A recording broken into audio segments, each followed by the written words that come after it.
So, hello and namaste to all my friends. And so today we are going to talk about one of my absolute favorite repertories.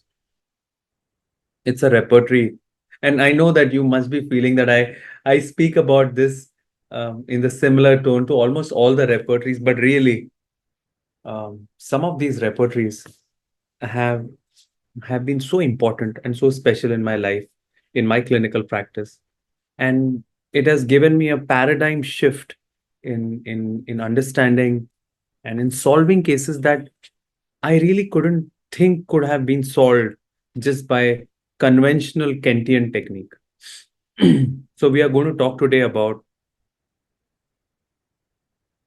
one of my favorite repertories, a repertory that I do believe is a must.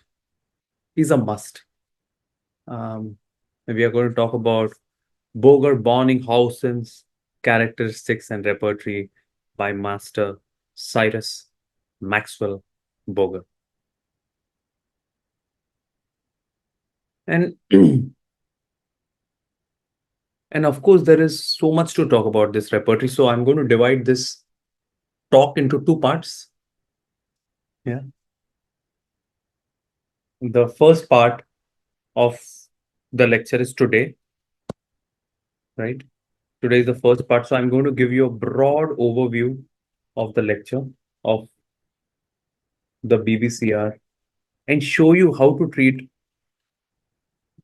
kind of different cases with Boger Bonninghausen characteristics repertory. Of course, my colleagues have also taken a lecture about Boger Bonninghausen, especially Dr. Srinivasan.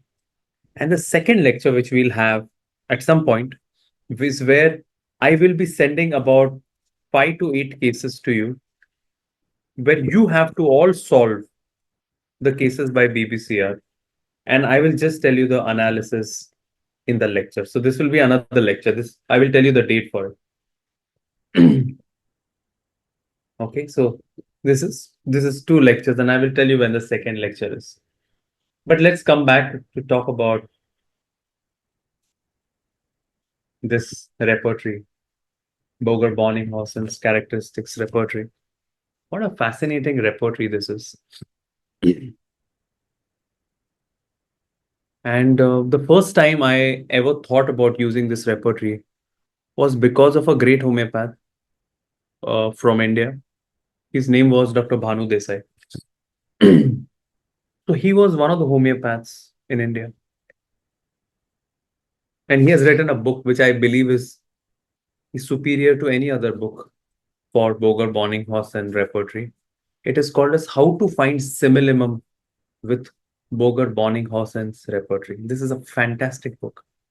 Um, and I believe the only book where you'll find actually how to use this repertory. This is the book because of which I learned how to use this repertory.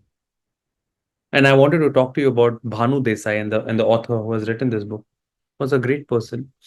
He used to practice in the slums in Mumbai. He used to practice in a part of Mumbai called as Dharavi, which is known as one of the Asia's largest slum.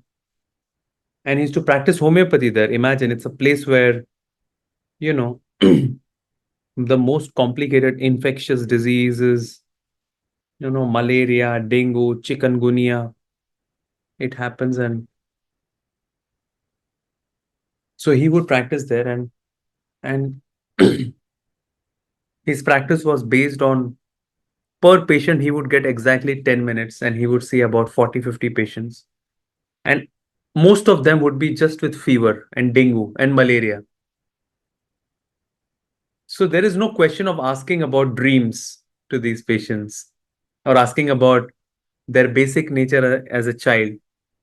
So the idea was to prescribe symptomatically and to treat pathologically and to give results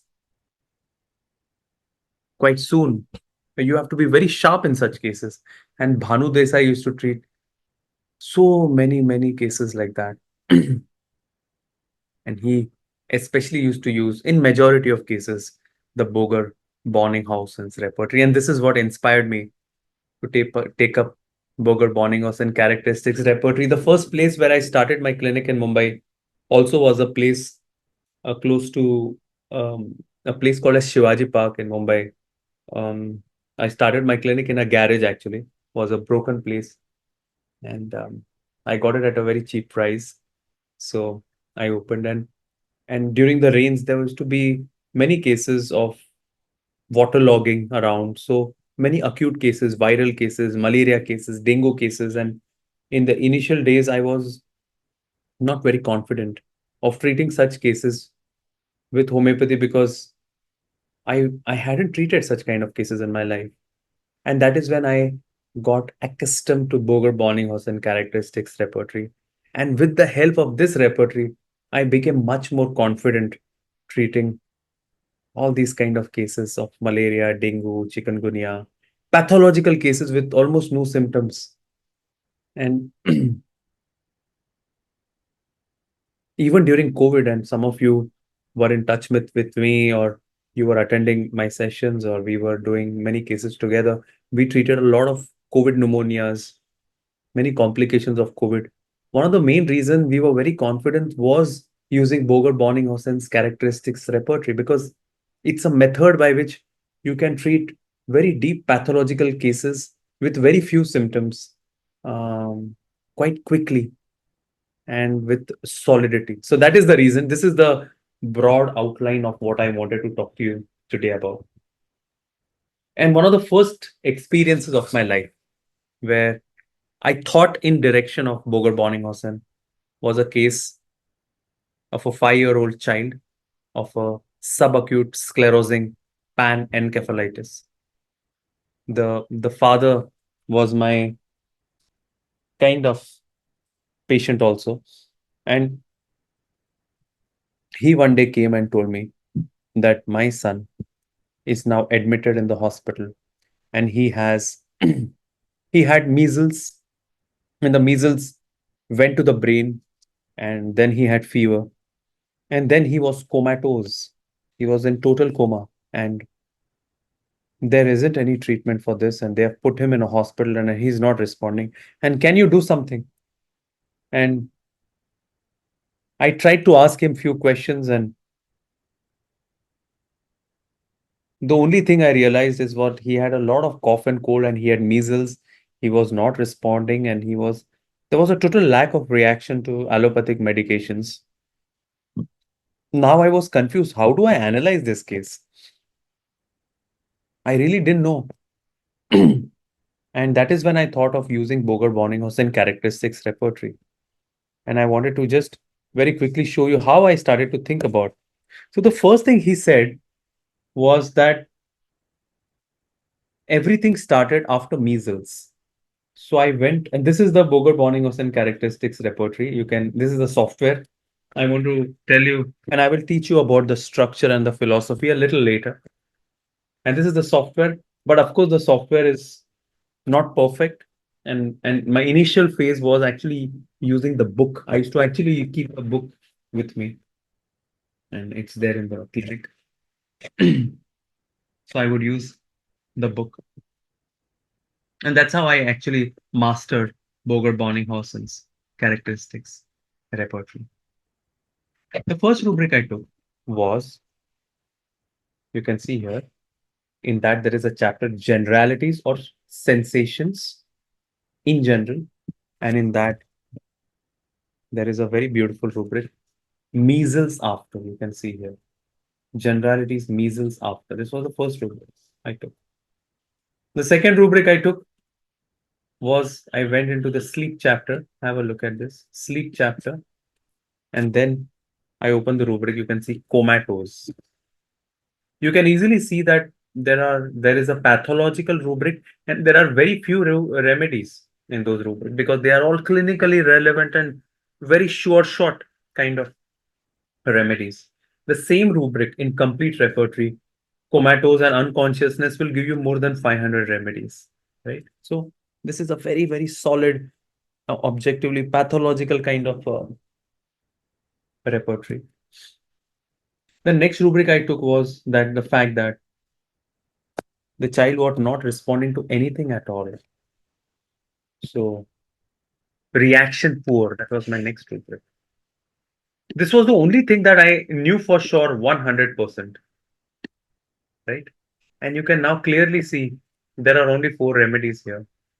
At this moment, with a comatose child who's not responding at all, the remedy that started screaming at me was the remedy. You can see how beautifully, just by taking the main things, we came to carbo vegetabilis. Of course, my knowledge of materia medica also confirmed uh, carbo vegetabilis because we confirmed a few more symptoms. And you can see in the hospital, the child was admitted, not reacting to anything. You can see here. So we gave carbo vegetabilis. And I also checked Alan's keynotes. Those were the days I used to read a lot of Alan's keynote. And there was a very nice sentence of Alan's keynotes here written. I'm going to read it for you. A person who has never fully recovered from exhaustive illness of previous illness, especially diseases dating from measles. So this gave me a confirmed kind of pathological idea. And we started with carbo vegetabilis 10m, 6 hourly, locally rubbing on the soles, on the wrist, and on the forehead. This was the idea.